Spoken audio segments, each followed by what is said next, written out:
హల్లెలూయా. వాగ్దానము నీ పట్ల నెరవేర్చబడాలంటే, వాగ్దానము నీ జీవితంలో నెరవేర్చబడాలంటే దేవుడు ఇచ్చిన, మీరు జనవరి 1న ఒక వాగ్దానం తీసుకుంటారు కదా, ఆ వాగ్దానము ప్రతి ఒక్కరు దేవుడు నాతో మాట్లాడాడని అందరూ సంతోషపడతారు, సంబరపడతారు. కానీ ఆ వాగ్దానం నెరవేర్చబడుతుంది అంటే లేదు. ఎందుకు నెరవేర్చబడట్లేదంటే, మీకు దేవుని యందు భయము కలిగి ఉండాలి. మీరు దేవునికి స్తోత్రం, హల్లెలూయా. చదవనమ్మా. యెహోవా యందలి భయము, అదేంటట, ఆ భయము అది మీకు జ్ఞానాన్ని తెచ్చిపెడుతుంది. నువ్వు ఎప్పుడైతే దేవుని యందు భయము కలిగి ఉంటావో, ఎప్పుడైతే దేవుని మాటకు లోబడి ఉంటావో, ఎప్పుడైతే దేవుని మాటకు శిరసావహిస్తావో, అది నీకు జ్ఞానమట. దేవునికి స్తోత్రం, హల్లెలూయా. ఆ జ్ఞానము నువ్వు పొందుకోవాలి. అట్టి జ్ఞానము నీకు ఉండాలి అని అంటే నువ్వు ఎవరి యందు భయపడాలి? దేవుని యందు, యెహోవా యందు. ఈరోజు చాలామంది మనుషులను చూసి ఏం చేస్తారు? భుజాలు దౌడుకుంటారు. మనుషులను చూసి ఏదేదో చేస్తారు. కానీ నేను అంటాను, మనుషుల్ని చూసి కాదు నువ్వు భయపడాల్సింది. నీ ముందున్నవాడు, నీ వెనక్కున్నవాడు, నీ చుట్టుపక్కల ఉన్నవాడు, నిన్ను చూస్తున్నవాడు యెహోవా గనుక ఆయన యందు నువ్వు భయభక్తులు కలిగి ఉంటే అది నీకు జ్ఞానమట. దేవునికి స్తోత్రం, హల్లెలూయా. ఆ జ్ఞానముతో పాటు ఇంకో మాటను చదవండి. నువ్వేం విడిచిపెట్టాలట? ప్రతి దుష్టత్వమును విడిచుటయే అది నీకు వివేకమట. దేవునికి స్తోత్రం, హల్లెలూయా. దేవుని యందు భయభక్తులు కలిగి ఉంటే జ్ఞానము, అదే దుష్టత్వమును విడిచిపెడితే వివేకము నువ్వు సంపాదించుకుంటావు. ఈరోజు మనం ఈ లోకంలో ఉండడానికి ఆస్తులు, సిరి సంపదలు సంపాదించుకుంటున్నాము, కానీ దేవుని యందు భయభక్తులు కలిగి ఉండుట ఎలా అనేది మాత్రం సంపాదించుకోలేకపోతున్నాం. కారణం ఏంటి అనంటే, మనము బ్రతుకుతున్నది ఈ లోకంలో. అందుకే దేవుడు అంటాడు కదా, నేను ఈ లోకాన్ని ప్రేమించానంటే ఈ లోకములో ఉన్న ప్రతి పాపిని నేను ప్రేమించాను. వారి కొరకు ఒకసారి సిలువ వేయబడ్డా, ఈసారి ఆయన సిలువ వేయబడ్డాం. ఎవడైతే ఆయన మాటను వినకుండా, ఎవడైతే ఆయన మాటకు లోబడకుండా, ఎవడైతే దేవుని మాటను ధిక్కరించి బతుకుతాడో వాడికి మరణ శాసనము ఖచ్చితంగా దేవుడు పలుకుతాడు. దేవునికి స్తోత్రం, హల్లెలూయా. హెవెన్లీ ఫౌండేషన్ అంటే ఇది ఒక పరలోకపు గవిని లాంటి మందిరము. ఆ మందిరములో నీవు ఉన్నావు, ఆ మందిరంలో నీవు ఆరాధిస్తున్నావు, ఆ మందిరంలో స్తుతిస్తున్నావు అంటే దేవుడు నీకు ఇచ్చినటువంటి ఘనత అది. దేవునికి స్తోత్రం, హల్లెలూయా. This is not a Jeevan Kumar pastor's church. This is not a heavenly church. This is a Jesus church. దేవునికి స్తోత్రం, హల్లెలూయా. ఇక్కడ నివసించేవాడు జీవము కలిగిన జీవాధిపతి. ఆయన మాత్రమే నీ కన్నీరును తొడవగలడు. మనుషులు ఎవరో తొడవరండి, గుర్తుపెట్టుకోండి. దేవునికి స్తోత్రం, హల్లెలూయా, హల్లెలూయా. జక్కయ్య ఎన్నో పాపాలు చేస్తూ ఉంటాడు, కానీ దేవుడు ఏమంటాడు? ఇదిగో జక్కయ్య, నువ్వు దిగిరా, నేడు నీ ఇంటికి రక్షణ. హల్లెలూయా. జక్కయ్యని ప్రేమించిన దేవుడు నిన్ను ప్రేమించడా? ఖచ్చితంగా ప్రేమిస్తాడు. జక్కయ్యని ప్రేమించిన దేవుడు నిన్ను ప్రేమిస్తున్నాడు. దేవునికి స్తోత్రం, హల్లెలూయా.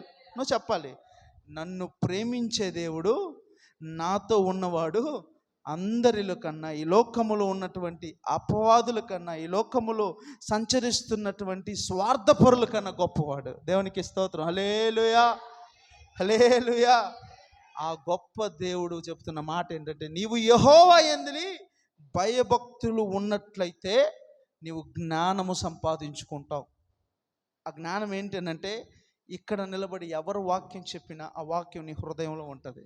దేవునికి స్తోత్రం, హల్లెలూయా, హల్లెలూయా. ఇక్కడ నిలుచుని ఎవరు ప్రార్థన చేసినా, ఎవరు కన్నీరు విడిచినా నీకు విడుదల వస్తుంది. దేవునికి స్తోత్రం, హల్లెలూయా. అయితే నువ్వేం విడిచిపెట్టాలంటే, దుష్టత్వమును విడిచిపెట్టి దూరంగా ఉండాలి. వివేకము కలిగినటువంటి మనసు నీకు సామాన్యంగా రాదు. అది రావాలనంటే నువ్వు విడిచిపెట్టాలి. చాలామంది ఏం చేస్తారంటే, లేదయ్యా నాకు వాడి మీద పగ అంటే పగే. నేను చెప్తున్నా, ఆ పగ నిన్ను ఎన్నటికీ అభివృద్ధిలోనికి తీసుకొని రాదు. గుర్తుపెట్టుకోండి. దేవునికి స్తోత్రం, హల్లెలూయా. ప్రతి దుష్టత్వమును ఏం చేయాలి? నువ్వు విడిచిపెట్టాలి. హబకుకు గ్రంథంలో 1వ అధ్యాయంలో 14వ వచనంలో ఒకటి ఉంటుంది. నీ మార్గము సరిగా వెళ్తుంది దేవుని దగ్గర, నీ మార్గము సరిగా వెళ్తా ఉంది, నీ మందిరములో నువ్వు సరిగా వెళ్తున్నావు, నీ సంఘ కాపరి చెప్తున్నటువంటి మాటలకు లోబడుతున్నావు. అయితే ఇక్కడ ఒకడు ఎంటర్ అవుతాడు నీ జీవితంలోకి. ఎవడంటే వాడు, చదవండి ఆ మాట 1:14 త్వరగా. ఏలిక లేని చేపలతోనూ పాకు పురుగులతోనూ ఎవడు వాడు నరులను సమానంగా చేసినాడు? ఎవడు?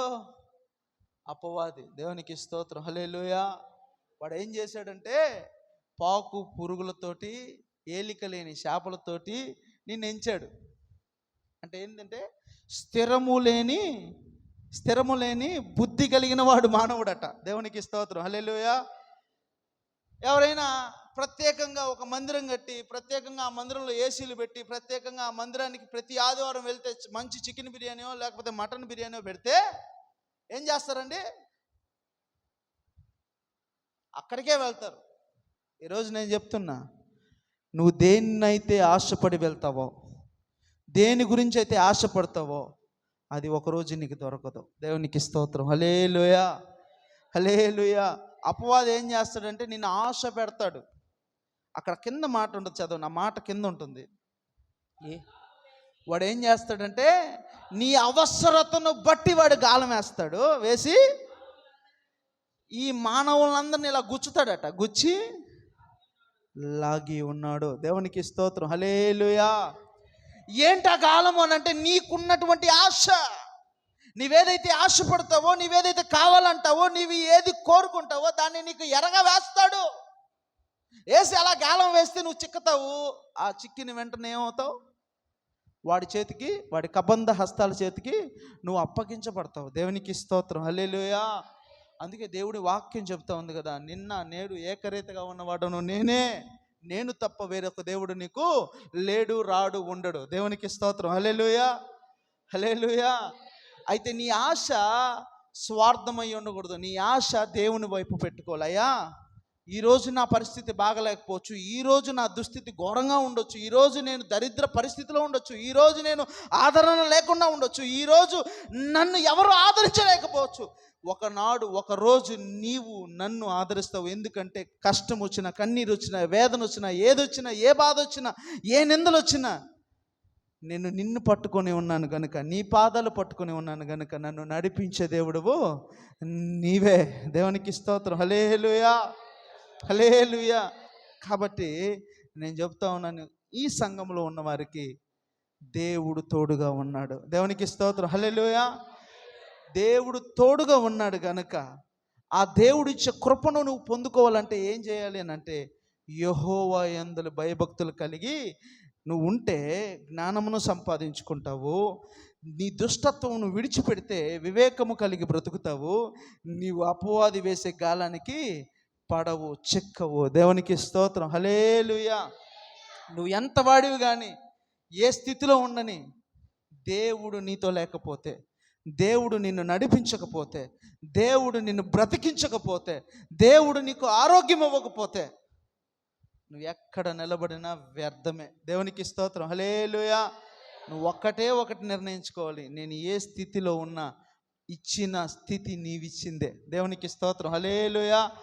ఇది నా గొప్ప కాదు, నాకున్నటువంటి గొప్పతనం కాదు, ఇది కేవలము నీ కృప. దేవునికి స్తోత్రం, హల్లెలూయా. దయచేసి మోకరించండి, కళ్ళు మూసుకోండి, చిన్న ప్రార్థన చేస్తాను. ఎందుకంటే మరి మరొక సంఘానికి వెళ్ళాలి కాబట్టి సమయం